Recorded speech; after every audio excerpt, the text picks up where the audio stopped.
Wait! Hold on! You smoking a wooden pipe? Is she smoking a wooden pipe? Well, it's my ex-husband, for fuck's sake.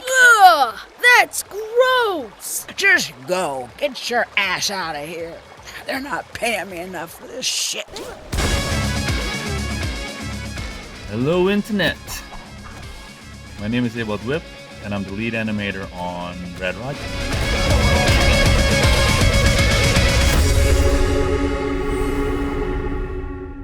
Today I'm going to show you a little bit of my process, taking an animation, the Dusty Slam, from its concept phase all the way to having it play in game.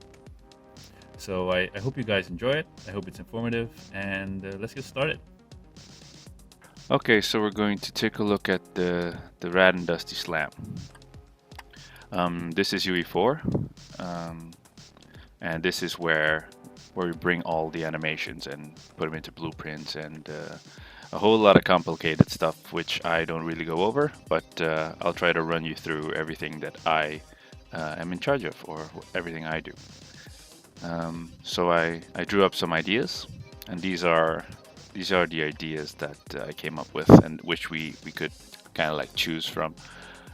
We had to kind of decide how big we wanted the action to be, and how quick and how responsive we wanted it to be, and also how long the actual thing would take.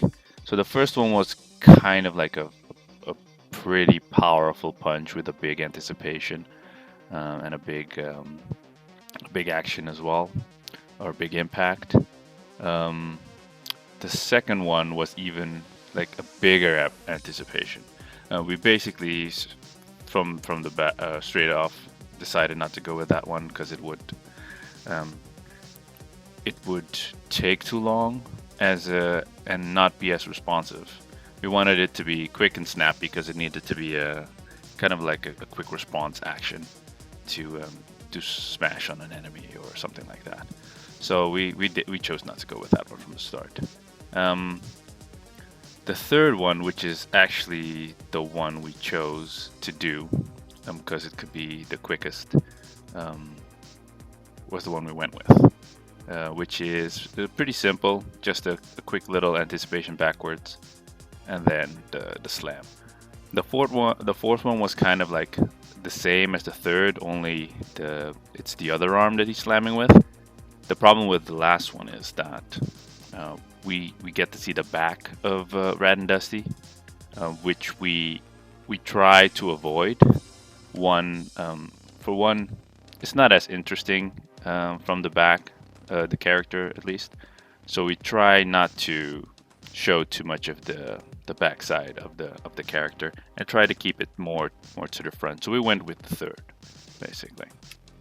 So then I take my designs and I'll take them into Maya and start posing out my key poses.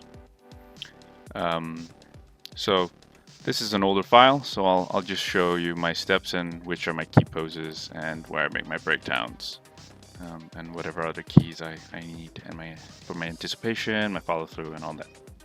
So because this is an attack and not a canned animation, it will always need to be we will always need to start and end with the idle pose. So this is the idle pose, and I make sure that that both the first and the last frame are exactly the same. So as you can see, my first and last frame are always the same. So whatever I do, it always comes back to that idle pose. All right, so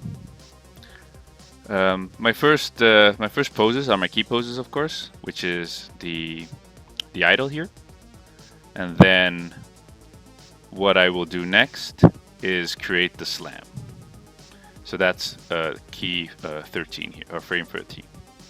So this would be my key pose, and then I would just basically work on like every key. So I would make that key on frame 2, just so I can have my poses, no timing, no spacing yet, just the keys, and then basically straight back to my idle.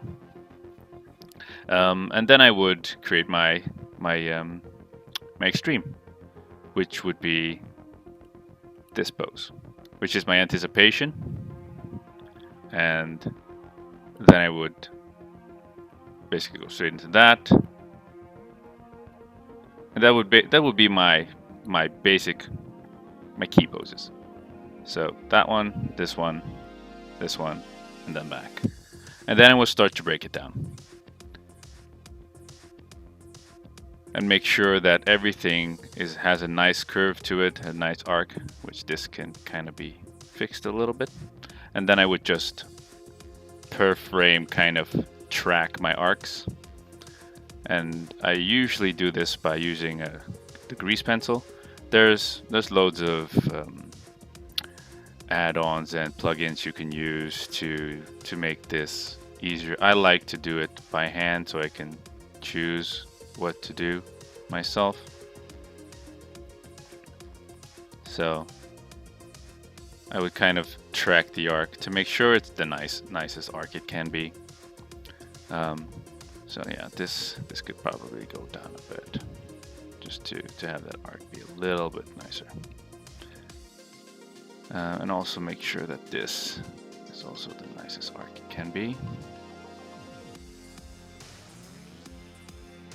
Because this is a game rig, it doesn't have the most or all the neat additions to deforming the rig as a more cinematic rig. Because this is a smaller production, we didn't have the resources to make this rig like super great. But it's still a fun rig to work with, but it does have its limitations. So yeah, that's what I would do. Make sure everything is a nice arc, or has a nice arc.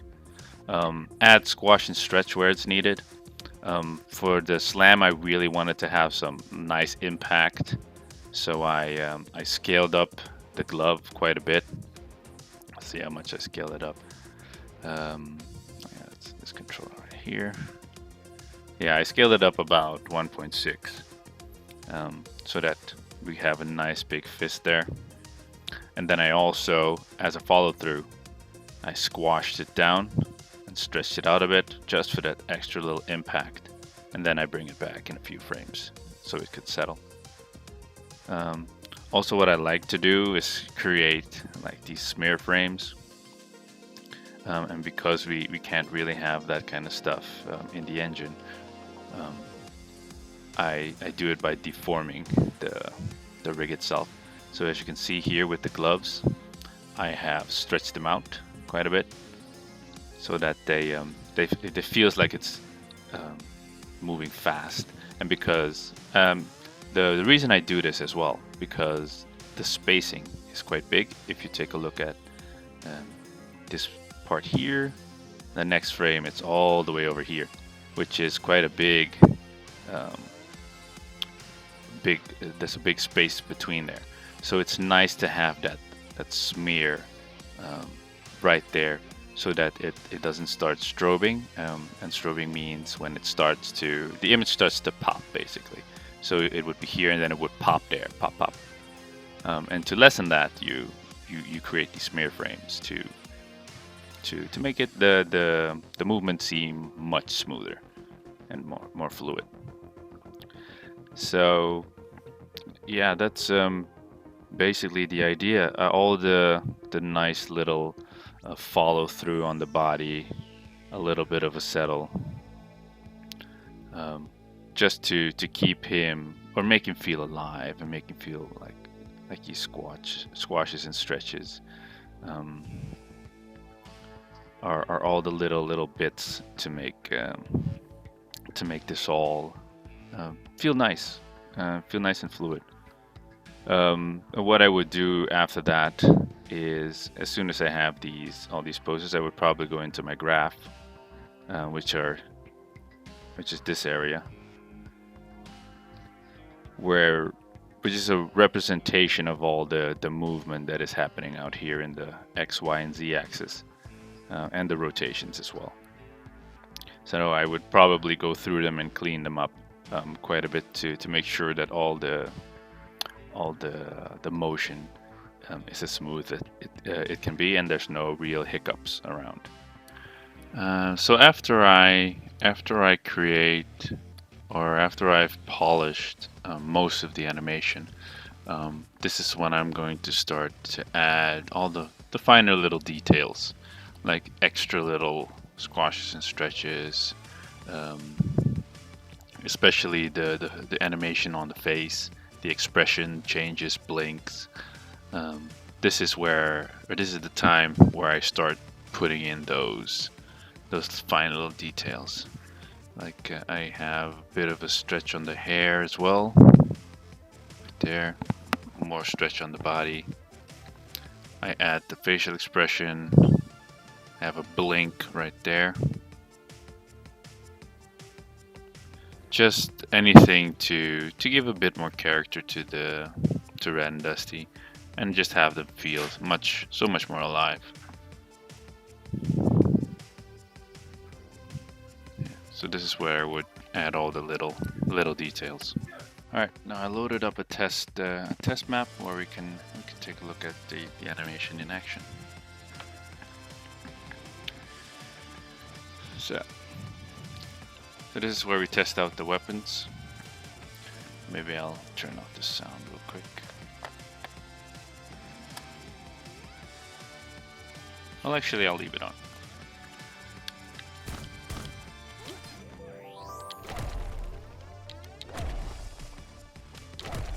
So this is what the animation looks like right now. I still need some tweaking for when the arms are actually visible. I would like to have the materialization of the arm be a little earlier, so that we can really see that arm swing. But it's still in process of getting it all to look as it should. So I'm actually pretty happy the way it is at the moment. Just a little bit of tweaking that's necessary. And as a little treat, a little animation I did a few days ago, which we needed for whenever we finish a level, and there's been a little guitar riff basically. Just a fun little bit of animation in there. Like I said, we're trying to keep it nice and loose and very fun. Good, fine.